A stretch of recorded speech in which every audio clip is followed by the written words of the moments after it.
doppio annuncio in casa Inter che ha ufficializzato il riscatto dal Sassuolo di Matteo Politano e dal Genoa quello di Eddie Salcedo, attaccante classe 2001. Sull'esterno offensivo italiano, con all'attivo 6 gol e 8 assist nella scorsa stagione, una vera e propria promozione, dopo un'annata positiva in cui spesso è risultato determinante sulla fascia, confermandosi titolare ai danni di Candreva. Per il classe 93 quindi un'altra stagione in cui il nuovo tecnico Conte potrà usufruire delle sue prestazioni. In attesa quindi di altri colpi di mercato, da risolvere infatti i nodi legati all'attacco e al centrocampo, il club nerazzurro riparte da 2 conferme importanti e di prospettiva.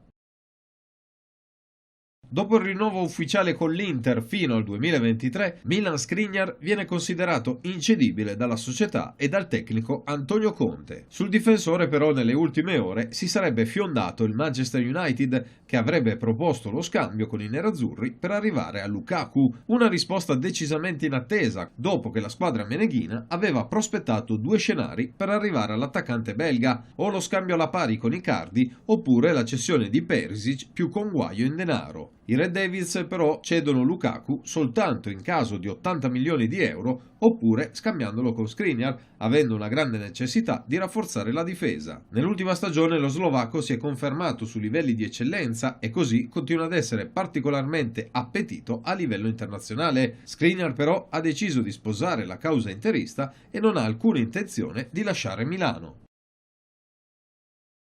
Nonostante la sconfitta nell'ultima partita contro il Brasile, l'Italia femminile conferma il primo posto nel girone e raggiunge gli ottavi di finale del mondiale. A questo risultato storico per la nazionale fa seguito il record di ascolti registrati in questo ultimo match. Sky ha registrato 800.000 spettatori medi con il 3,6% di share ed oltre 1.700.000 spettatori unici, che rappresentano il 13% in più rispetto alla prima partita contro l'Australia. Addirittura la Rai, che per la prima volta nella sua storia ha trasmesso una gara del mondiale femminile, ha ottenuto quasi 7 milioni di telespettatori, superando il 25% di share nazionale. Sono dati piuttosto significativi su come l'interesse degli spettatori italiani sulle ragazze del coach Bartolini sia in costante crescita. Adesso la nazionale dovrà vedersela con una tra Cina e Nigeria per raggiungere per la prima volta nella sua storia i quarti di finale del mondiale e così continuare a farci sognare.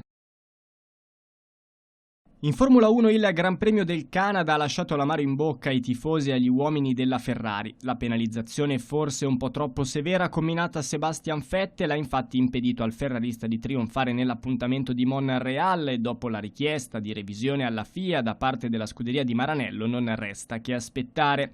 Nell'attesa di capire se l'ordine di arrivo del Gran Premio canadese possa cambiare oppure no, ci si concentra sul prossimo appuntamento in calendario. Domenica si corre in Francia al Paul Ricard. La rossa, come anticipato da Mattia Binotto, porterà in pista delle evoluzioni. Niente di sconcertante, ma qualcosa che, stando alle parole del team principal, permetterà agli ingegneri di definire la direzione di sviluppo della monoposto.